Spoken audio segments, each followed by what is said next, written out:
Hello and welcome to the GK academy channel. আমার নাম সর্বজিৎ। নবম শ্রেণী আধুনিক ইউরোপের ইতিহাসের আজকে এটা সেকেন্ড ক্লাস এবং এখানে আমরা আলোচনা করব ইউরোপের রেনেসা বা নবজাগরণ সম্পর্কে। নবজাগরণ খুব ইম্পর্টেন্ট একটা টপিক। এখানে কি কি হয়েছিল এবং এই ব্যাপারটা কি সেটা ডিটেলসে আলোচনা করব। তার আগে যদি তোমরা আগের ক্লাসটা না দেখে থাকো তাহলে এই চ্যানেলের প্লেলিস্টে গিয়ে ক্লাস 9-এর একটা প্লেলিস্ট পেয়ে যাবে ইতিহাসের, সেখানে গিয়ে দেখতে পারো। আগের ক্লাসে আমি ফার্স্ট ক্লাসটায় আলোচনা করেছি মধ্যকালীন ইউরোপ থেকে কিভাবে ধীরে ধীরে আধুনিক ইউরোপের যে সূচনা হয় তার পেছনে উৎস বিভিন্ন পয়েন্টগুলো কি ছিল সেগুলো, সেটা দেখে নিও অবশ্যই। আর নিচে ডেসক্রিপশনে এই প্লেলিস্টের লিঙ্কও দেওয়া থাকবে। এটা আমার মেন চ্যানেল যেখানে আমি কম্পিটিটিভ এক্সামের জন্য বিভিন্ন ক্লাস বানিয়ে থাকি। যারা এই চ্যানেলটা দেখোনি সাবস্ক্রাইব করনি অবশ্যই সাবস্ক্রাইব করে নিও। এনসিইআরটি জিওগ্রাফি যদি পড়তে চাও তার জন্য প্লেলিস্ট অ্যাভেলেবেল রয়েছে। যেমন করে ভারতের ইতিহাসকে তিনটে যুগে ভাগ করা হয়, প্রাচীন যুগ, মধ্যকালীন যুগ এবং আধুনিক ভারত, তেমনি ভাবে ইউরোপের যে ইতিহাস তাকেও তিনটে ভাগে আমরা ভাগ করতে পারি। মোটামুটি 5th সেঞ্চুরি অব্দি সময়টাকে বলা হয় প্রাচীন ইউরোপের ইতিহাস এবং 5th টু 14th সেঞ্চুরি এই সময়টাকে বলা হয় মধ্যকালীন ইউরোপ। মধ্যকালীন সময় যে সময়টাকে আবার অন্ধকার যুগ বা ডার্ক এজও বলা হয়। এবং তারপরে আসতে হচ্ছে 14th সেঞ্চুরির পর থেকে ইউরোপে শুরু হচ্ছে আধুনিক যুগ, যেটাকে আলোকিত যুগও বলা হয়। এবার এই যুগগুলোর নামকরণ অন্ধকার যুগ বা আলোকিত যুগ করার পিছনে বিভিন্ন কারণ রয়েছে। 5th সেঞ্চুরি থেকে 14th সেঞ্চুরি অলমোস্ট 900 বছর এই সময়টাকে অন্ধকার যুগ বলা হয়। এর পিছনে কারণ হচ্ছে এই সময় দু রকমের পদ্ধতি বা দু রকমের সমাজ ব্যবস্থা এরকম ছিল যে একদিকে রাজা রাজতন্ত্রের উৎপত্তি হয়ে গেছে, রাজা শাসন করছেন, অন্যদিকে খ্রিস্ট ধর্মের প্রাধান্য এই সময় বৃদ্ধি পেতে শুরু হয় এবং খ্রিস্ট ধর্মে যে মূল কেন্দ্র অর্থাৎ চার্চের প্রাধান্য সেই সময় বৃদ্ধি পেতে থাকে এবং রাজা এবং চার্চ এই দুজনের মধ্যে যে দ্বন্দ্ব এটা এই সময় আলটিমেট চরম পর্যায়ে ছিল। ধর্মের দিকে আমরা যদি দেখি এই সময় যেমন খ্রিস্ট ধর্ম তার মেন সময়টা চলছিল, এই সময় খ্রিস্ট ধর্ম একটা অনেকদিন হয়ে গেছে, তার সেই খ্রিস্ট ধর্মের উত্থান হয়ে গেছে। অন্যদিকে আমরা যদি দেখি ইসলাম ধর্মের এই সময় উৎপত্তি হয়। ইসলাম ধর্ম এবং খ্রিস্ট ধর্ম এর মধ্যে বারংবার যুদ্ধ চলতে থাকে যেটাকে আমরা ক্রুসেড বলে থাকি। তো এই সময় একাধিক ক্রুসেড হয়ে থাকে। ক্রুসেড শব্দটার অ্যাকচুয়াল অর্থ হচ্ছে ধর্মযুদ্ধ। তো এরকম ধর্মযুদ্ধ হয়, বহু মানুষের প্রাণ যায় এবং এই ক্রুসেডের পিছনে মেন কারণ ছিল হচ্ছে জেরুজালেম। জেরুজালেমের কর্তৃত্ব কার কাছে থাকবে, সেটা কাদের কাছে প্রধান জায়গা হিসেবে থাকবে, সেই নিয়ে যুদ্ধ হয় অ্যাকচুয়ালি। এবং তোমরা জানো যে জেরুজালেম যে জায়গাটা এটা অ্যাকচুয়ালি খ্রিস্ট ধর্মের জন্য একটা পবিত্র স্থান, ইসলাম ধর্মের জন্য একটা পবিত্র স্থান। তো সেই জন্য এই জায়গাটাকে নিয়ে বারংবার বিরোধ বাঁধে এবং তার ফলে প্রচুর মানুষ এখানে মারা যায়। অন্যদিকে আমরা যদি রাজতন্ত্রের দিকে দেখি এই সময় সাম্রাজ্যবাদ বৃদ্ধি পেতে থাকে। রোমান এম্পায়ার, রোমান সাম্রাজ্য এই সময় চরম পর্যায়ে ছিল। বাইজেন্টাইন সাম্রাজ্য যাকে আমরা তার কিছুটা অংশ, রোমান সাম্রাজ্য প্রথমের যে রোমান সাম্রাজ্য সেটা ভেঙে যায়, আলটিমেটলি বাইজেন্টাইন সাম্রাজ্য থেকে যায়। এবার বাইজেন্টাইন সাম্রাজ্য তারা এক্সপ্যান্ড করা অর্থাৎ তারা আরো বৃদ্ধি পেতে থাকে। এই সমস্ত কারণেও প্রচুর যুদ্ধ হয়, প্রচুর মানুষের মৃত্যু হয় এই সময়টাতে। এবার ইউরোপে আমরা যদি দেখি এই রাজতন্ত্র এবং ধর্ম দুটো সমানভাবে বিস্তার লাভ করছিল, তারা দুজনেই শক্তিশালী ছিল। প্রবলেমটা যখন শুরু হয় রাজা বনাম পোপ, রাজা বনাম চার্চ, এইরকম একটা দ্বন্দ্ব শুরু হয়। রাজা চার্চের বিরুদ্ধে, চার্চ রাজার বিরুদ্ধে কথা বলতে শুরু করে, তখন অ্যাকচুয়ালি প্রবলেমটা শুরু হয়, যেটা আমরা প্রথম দিনের ক্লাসে একটু আলোচনা করে এসেছি। একটা টাইম অবধি রাজা এবং চার্চ এদের দুজনকে দুজন পাওয়ার শেয়ারিং এর মাধ্যমে চলতো। অ্যাকচুয়ালি কেন, রাজা যিনি ঘোষণা করছেন যে আমি দেবতার দূত, আমি দেবতার নির্দেশে পৃথিবীতে শাসন করছি এবং সেই যে কর্তৃত্বটা রাজাকে কে দেবে, চার্চ দেবে। চার্চই একমাত্র বলতে পারে যে হ্যাঁ এই ব্যক্তিটি পৃথিবীতে আমাদের মানে ভগবানের দূত হিসেবে এসেছেন। তো এইরকম ভাবে অ্যাকচুয়ালি চলছিল। তো এরকম করতে করতে একটা টাইম আসে যখন চার্চ খুব বেশি পাওয়ারফুল হয়ে যায় এবং চার্চ এর সাথে সাথে কোরাপ্ট হতেও শুরু করে। কোরাপ্ট মানে তার মধ্যে বিভিন্ন কোরাপশন আসতে শুরু করে, তার হাতে যে পাওয়ার রয়েছে সেই পাওয়ারের মিসইউজ করতে তারা শুরু করে। চার্চ যখন ক্ষমতা নিজের হাতে ধরে রাখতে চাইছে সেই সময় বাকি সমস্ত মানুষের যে অধিকার এই সমস্ত জিনিস নষ্ট হয়ে যায়, সমস্ত মানুষের যে রাইট অধিকার সেইগুলো তারা পাচ্ছিল না, এইরকম বিভিন্ন জায়গা যখন তৈরি হয়। আর অন্যদিকে সমাজের সব থেকে নিচের যে শ্রেণীটা, যারা অ্যাকচুয়ালি এই সমস্ত কিছুর মধ্যে যুক্ত নয়, না তারা রাজতন্ত্রের সঙ্গে যুক্ত, না তারা ধর্মের সঙ্গে যুক্ত, তারা সাধারণ মানুষ, সাধারণ কাজ করে জীবিকা নির্বাহ করে, তাদের উপরে অ্যাকচুয়ালি যে প্রবলেমটা সেটা নেমে আসতে শুরু করে এই বিভিন্ন কারণে। যেমন যুদ্ধের কারণে প্রচুর সেই রকম সাধারণ মানুষই মারা যায়, অ্যাকচুয়ালি যুদ্ধের ক্ষেত্রে রাজা মারা যায় না, রাজার যারা সৈন্য তারাই মারা যেতে থাকে, ধর্ম তাদের অধিকার কেড়ে নিতে থাকে। তো এই টাইমে কিছু ব্যক্তিদের উদয় হয় যারা ধর্মের বিরুদ্ধে, চার্চের বিরুদ্ধে বা এই সমস্ত সিস্টেমের বিরুদ্ধে কথা বলতে শুরু করে, এবং সেইখান থেকেই আলোকিত যুগ বা 14th সেঞ্চুরির পরে রেনেসাঁ বা নবজাগরণের সূচনা হবে। এই যে যুগটা, যেটাকে আমরা বলছি অন্ধকার যুগ, এই সময়তে প্রচুর হত্যা, প্রচুর রক্তপাত, প্রচুর করাপশন এই সমস্ত হয়, সেখান থেকে আলটিমেটলি যে চেঞ্জটা আসে সেটাকেই আলোকিত যুগ বলা হয়, এবং যেটাকে আরেকটা শব্দ দেওয়া হচ্ছে রেনেসাঁ, যেটা অ্যাকচুয়াল মিনিংই হচ্ছে নবজাগরণ।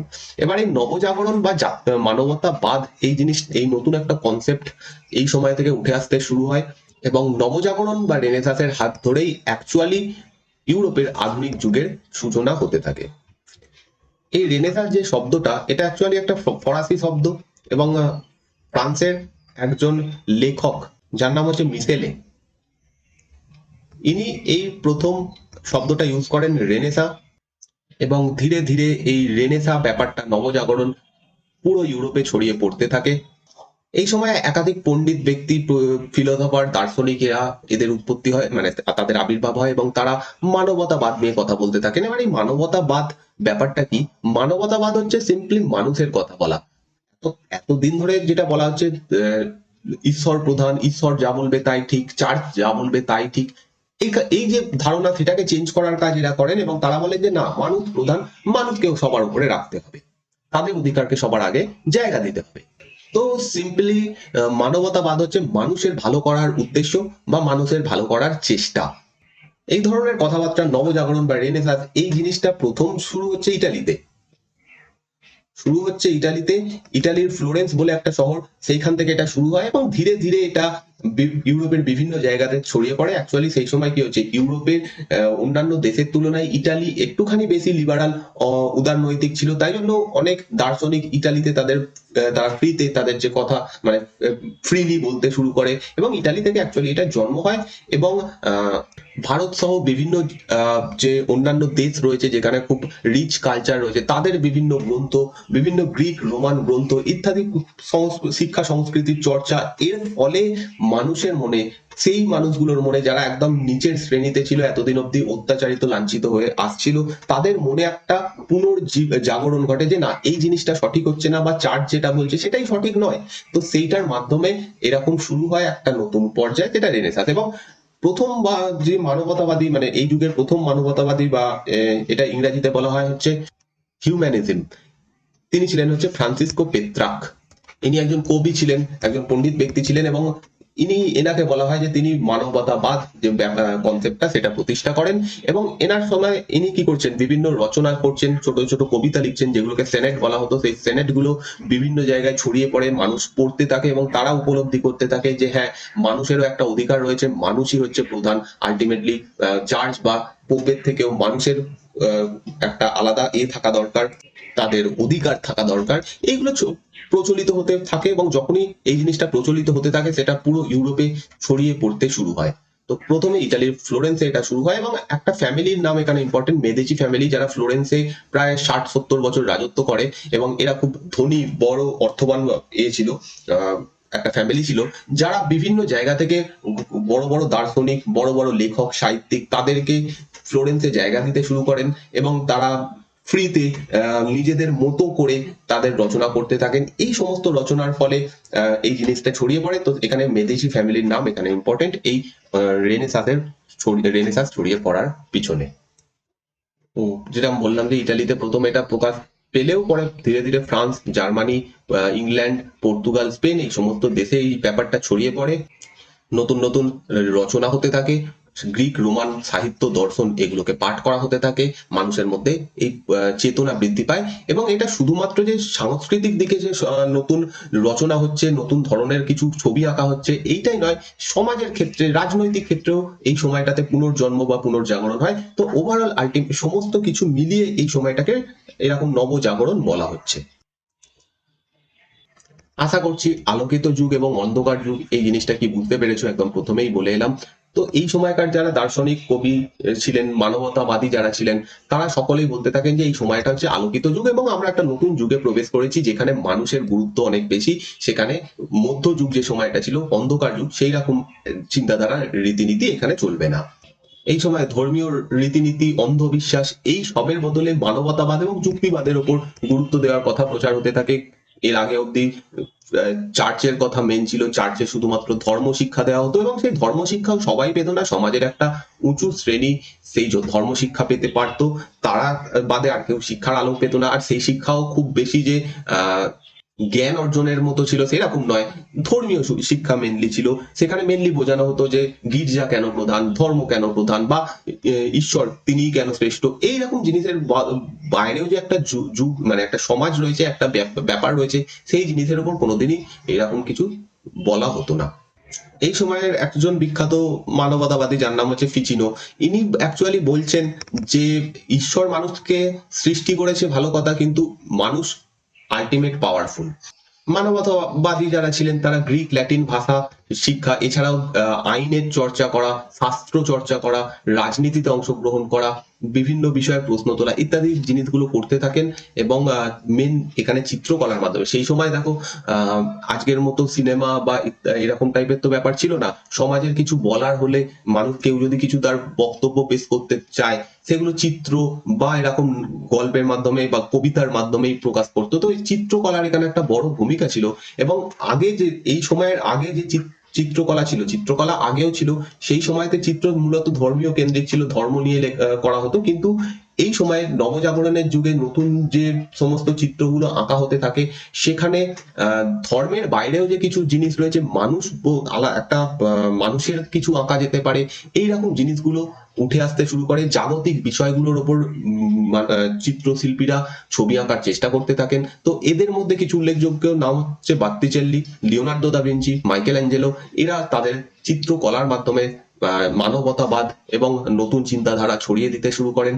বত্তিচেল্লির একটা ফেমাস চিত্র হচ্ছে বার্থ অফ ভেনাস, তোমরা পাশে এখানে দেখতে পাবে ছবিটা, এটা হচ্ছে বার্থ অফ ভেনাস পিকচার, যেখানে ধর্মকে প্রাধান্য দেওয়ার বদলে মানুষের যে বিভিন্ন রূপ রয়েছে, দিক রয়েছে, সেগুলোকে প্রাধান্য দেওয়া শুরু হয়। এই সময়কার একজন বিখ্যাত চিত্রশিল্পী হচ্ছেন লিওনার্দো দা ভিঞ্চি, যিনি ইটালির ফ্লোরেন্সের একজন বাসিন্দা ছিলেন এবং ইনি জীবনে খুব গুরুত্বপূর্ণ কিছু চিত্র অঙ্কন করেন, যার মধ্যে সব থেকে ইম্পর্টেন্ট যেটা সেটা হচ্ছে মোনালিসা।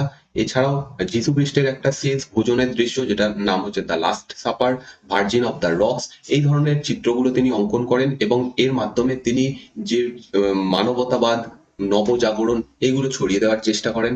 অন্যদিকে মাইকেল অ্যাঞ্জেলো, ইনি একজন চিত্রশিল্পী ছিলেন, তার সঙ্গে সঙ্গে একজন স্থপতি ছিলেন, অর্থাৎ পাথরের বিভিন্ন মূর্তি, তিনি নিখুঁত মূর্তি তৈরি করেন, যেগুলো তোমরা পাশে দেখতে পাচ্ছ। এর মধ্যে ইম্পর্টেন্ট হচ্ছে বাক্কাস, তারপর পিয়েতা, এটা হচ্ছে পিয়েতা, ম্যাডোনা এবং শিশু, এই যে মূর্তিটা সেটাও ইম্পর্টেন্ট। তো এইগুলোর মাধ্যমে অ্যাকচুয়ালি জাতীয়তা বা মানবতাবাদ এই জিনিসটা ছড়িয়ে দেওয়ার চেষ্টা করা হয়। অন্যদিকে আমরা যদি সাহিত্যের ক্ষেত্রে দেখি, সাহিত্যতেও এই সময় নতুন ধরনের কাজ হতে থাকে এবং শুধুমাত্র ল্যাটিন ভাষাতে নয়, স্থানীয় যে সমস্ত ভাষাগুলো ছিল, অর্থাৎ ইতালীয় ভাষা, ইংরেজি ভাষা, ফরাসি ভাষা, এই সমস্ত ভাষায় সাহিত্য রচনার কাজ শুরু হয়েছিল এই সময়। এবং এই সমস্ত সাহিত্যের মূল বিষয় ছিল সাধারণ মানুষ, তাদের জীবনযাত্রা, তাদের সুখ দুঃখ ইত্যাদি। এর আগে অব্দি মূলত যে ধরনের সাহিত্য রচনা হতো সেগুলো সবই ঈশ্বর নির্ভর বা ধর্মের ওপর ভিত্তি করে, ধর্মকে প্রাধান্য দিয়ে, কিন্তু এই সময় সাধারণ মানুষের কথা ইত্যাদি লেখা হতে থাকে। এই সময়কার কিছু বিখ্যাত লেখক হচ্ছেন ইটালির পেত্রাক, গিওভানি বোকাচ্চিও, এছাড়া ইংল্যান্ডের জিওফ্রে চসার, উইলিয়াম শেক্সপিয়ারের নাম খুব ইম্পর্টেন্ট, নেদারল্যান্ডের ইরাসমাস, স্পেনের সার্ভেন্টিস এবং ফ্রান্সের রাবেলে, এরা সমস্ত এই সময়কার মানবতাবাদী সাহিত্যিক ছিলেন। এছাড়াও এই সময় আর একজন বিখ্যাত লেখক হচ্ছেন দান্তে, যিনি একটা খুব ইম্পর্টেন্ট, খুব ফেমাস রচনা করেন, যেটার নাম হচ্ছে দ্য ডিভাইন কমেডি।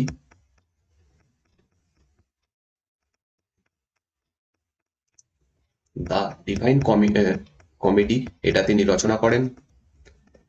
এই সময়ের একজন রাজনীতিবিদ ছিলেন নিকোলো ম্যাকিয়াভেলি।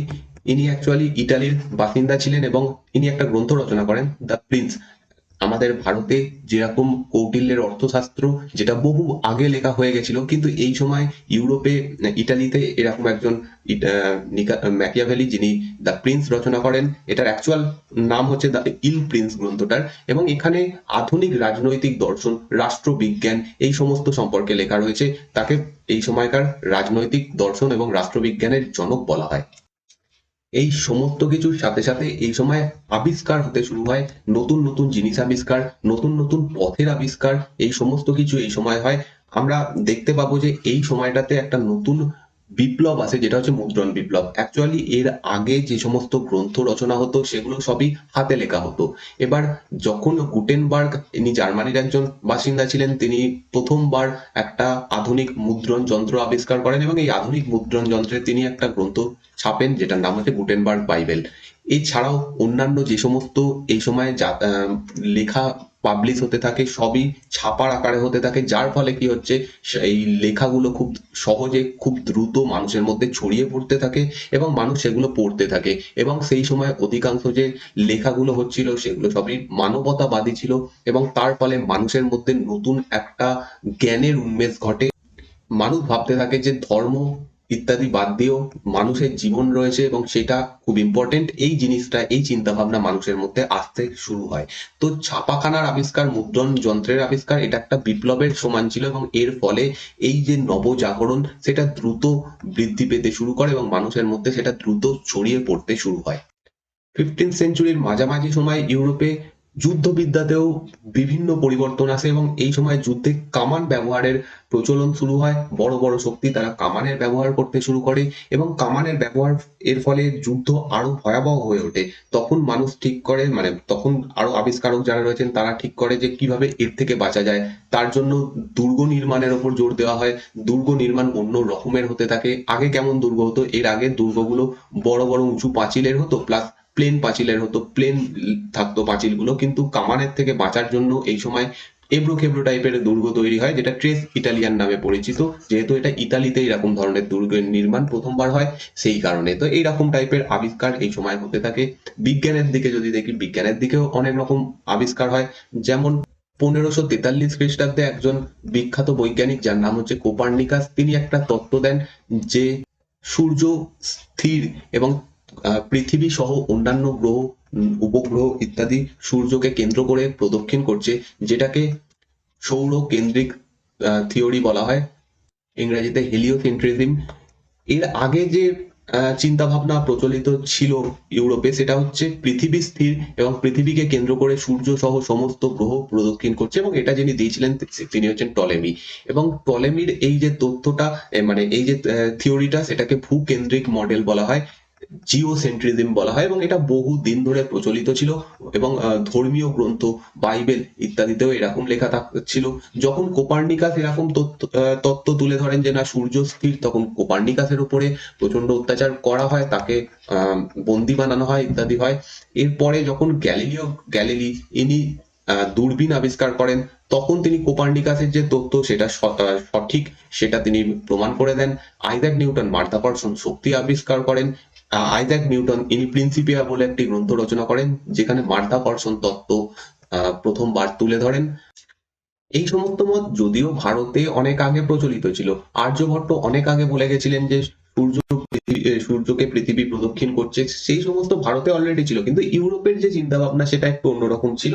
সেইগুলো এই সময় চেঞ্জ হতে থাকে। এছাড়াও বিভিন্ন দিকে বৈজ্ঞানিক আবিষ্কারের নতুন একটা দিক খুলে যায়। এই সময়টাকে বৈজ্ঞানিক আবিষ্কারের যুগও বলা যেতে পারে, এবং প্রচুর নতুন নতুন বৈজ্ঞানিক আবিষ্কার এই সময় দেখা যেতে শুরু হয়। নেক্সট হচ্ছে সমুদ্রযাত্রা এবং নতুন ভূখণ্ড আবিষ্কার। অ্যাকচুয়ালি কি হয়েছিল, তোমরা পাশে যে ম্যাপটা দেখতে পাচ্ছ, এটা অটোমান সাম্রাজ্য, বাইজেন্টাইন সাম্রাজ্যের ম্যাপ, এবং এখানে একটা ছোট জায়গা তোমরা মার্ক করা রয়েছে দেখতে পাচ্ছ, যেটা হচ্ছে কনস্ট্যান্টিনোপল। যখন কনস্ট্যান্টিনোপল জায়গাটা অটোমান সাম্রাজ্য দখল করে নেয় এবং এই বাইজান্টাইন সাম্রাজ্যের পতন হয়, সেই সময়তে ইউরোপ থেকে ভারতের দিকে আসার যে পথ ছিল সেটা তুর্কদের আন্ডারে চলে আসে, যার ফলে স্থলপথে যাত্রা করা সেই সময় অনেক কঠিন ছিল। প্রথম কথা তো যদি কেউ ইউরোপ থেকে ভারতের দিকে এই স্থলপথে আসতে চাইতো, তাহলে তার কাছ থেকে বেশি ট্যাক্স নেওয়া হতো, ইভেন তাদেরকে মেরে দেওয়া হতো, এরকম সমস্ত ব্যাপার হতো। তো যার ফলে কি হচ্ছে, ভারতের থেকে যে কাঁচা মাল এতদিন ইউরোপে যাচ্ছিল সেইগুলো বন্ধ হয়ে যায়, বিশেষত মশলা। এবং এর ফলে ইউরোপে শুরু হয় নতুন জায়গা আবিষ্কার, যেটা সমুদ্র পথের মাধ্যমে হবে। এবং এই সময়তে নতুন টাইপের কম্পাস আবিষ্কার হয় এবং কম্পাস আবিষ্কারের ফলে নতুন টাইপের জাহাজ নির্মাণ হতে থাকে, যার ফলে ইউরোপের বিভিন্ন দেশ সেই সময়তে সমুদ্র যাত্রায় বেরিয়ে পড়ে এবং বিভিন্ন জায়গা খুঁজে বার করার চেষ্টা করে। তাদের মেন উদ্দেশ্য ছিল যে ভারতে কিভাবে পৌঁছানো যায় এবং ভারতে পৌঁছলে তাহলে সহজে তারা কম দামে কাঁচামাল, বিশেষত মশলা ইত্যাদি নিয়ে যেতে পারবে। 1453 সালে কনস্ট্যান্টিনোপল যে জায়গাটা, সেটার পতন ঘটে, অর্থাৎ এই জায়গাটা তুর্কিরা দখল করে নেয় এবং বাইজেন্টাইন সাম্রাজ্যের পতন ঘটে। এরপর থেকে মূলত দুটো দেশ এই ব্যাপারে প্রচন্ড এগিয়ে ছিল, একটা হচ্ছে পর্তুগাল এবং সেকেন্ড হচ্ছে স্পেন। পর্তুগাল এবং স্পেন এই দুটো দেশের মূল উদ্দেশ্য হয়ে দাঁড়ায় যে ভারতের যে সমুদ্রপথ সেটা আবিষ্কার করা, অন্যান্য নতুন যে জায়গাগুলো সেগুলো আবিষ্কার করা। এর আগে অব্দি সমুদ্রপথ অতটা আবিষ্কৃত ছিল না এবং ইউরোপীয়দের কাছে আফ্রিকার কিছুটা অংশ এবং এশিয়ার কিছুটা অংশ বাদ দিয়ে অতটা জানা ছিল না। তো যখন এইরকম পরিস্থিতি ঘটে, তখন শুরু হয় এরকম আবিষ্কারের পালা এবং এই যুগটাকে আবিষ্কারের যুগও বলা হয়। এই সময় একজন নাবিক যার নাম বার্থেলোমিউ দিয়াজ, ইনি কেপ অফ গুড হোপ বা উত্তম আশা অন্তরীপ আবিষ্কার করেন এবং এইখান থেকে পরবর্তীকালে 1498 সালে ভাস্কো দা গামা, ইনি পর্তুগিজ ব্যক্তি ছিলেন, তিনি পৌঁছে যান কালিকটে, ভারতের কালিকটে। অন্যদিকে আরেকজন অভিযাত্রী যার নাম ক্রিস্টোফার কলম্বাস, ইনি আমেরিকা আবিষ্কার করেন। এখান থেকে তিনি এইদিকে না গিয়ে, তিনিও ভারতের খোঁজ করছিলেন, তিনি এদিকে না গিয়ে উল্টো দিকে চলে যান এবং পৌঁছে যান আমেরিকাতে। পর্তুগালের একজন যুবরাজ ছিলেন যার নাম হচ্ছে হেনরি। ইনি এই সমস্ত বিষয়ে এতটা উৎসাহী ছিলেন যে তাকে হেনরি দ্য নেভিগেটর বলা হয়। তিনি বিভিন্ন আহ, যাত্রীদেরকে ফান্ডিং করতে থাকেন যাতে তারা বিভিন্ন জায়গা আবিষ্কার করতে পারে। যদিও হেনরি দেখে যেতে পারেননি যে ভারতের যাত্রাপথ, মানে ভারতের সমুদ্রপথ আবিষ্কার হয়েছে, তার আগেই তিনি মারা যান, কিন্তু এনাকে কৃতিত্ব দেওয়া হয়, হেনরি দ্য নেভিগেটর নাম সেই জন্য তাকে দেওয়া হয়।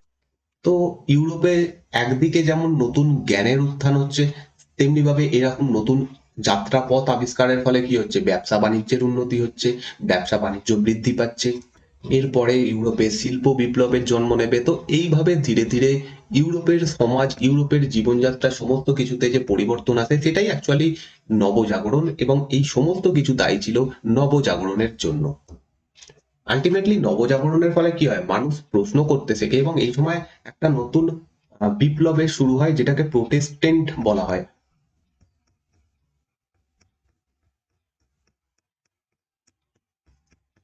প্রোটেস্টেন্টিজম। এবং যারা এর সঙ্গে যুক্ত ছিলেন তাদেরকে প্রোটেস্টেন্ট বলা হয়। এবং এদের মধ্যে সব থেকে গুরুত্বপূর্ণ যার নাম, তিনি হচ্ছেন মার্টিন লুথার। ইনি একজন জার্মান পাদ্রী ছিলেন এবং ইনি ডাইরেক্ট চার্চের বিরুদ্ধে কিছু প্রশ্ন তোলেন যে চার্চ যে কাজগুলো করছে সেগুলোর উত্তর দেওয়া উচিত, কেন তারা করছে। তো বেসিক্যালি এই যে প্রোটেস্টেন্টিজম যে ব্যাপারটা, সেটা প্রোটেস্ট থেকে আসছে, অর্থাৎ এতদিন অব্দি যে বক্তব্যটা প্রচলিত ছিল পোপই প্রধান, পোপ যা বলবে তাই ঠিক, সেইটার উপরে প্রোটেস্ট করা, সেইটার বিরুদ্ধে কথা বলা যে কেন পোপই প্রধান কেন, পোপের কি ক্ষমতা, পোপ তো নিজে একজন মানুষ, তাহলে তার শুধুমাত্র ক্ষমতা থাকবে, সেই সমস্ত কিছু করতে পারবে, এটা কেন? এইরকম প্রশ্ন এই সময় উঠতে শুরু করে এবং যে আন্দোলনটা চলে সেটাই অ্যাকচুয়ালি প্রোটেস্টেন্টিজম নামে পরিচিত। তো আলটিমেটলি এইভাবে রেনেসাঁস পুরো ইউরোপে ছড়িয়ে পড়ে, নবজাগরণ পুরো পুরো ইউরোপে ছড়িয়ে পড়ে। কিন্তু একটা টাইমে এসে এই রেনেসাঁসও বন্ধ হয়ে যায়, মোটামুটি 15th সেঞ্চুরিতে এসে।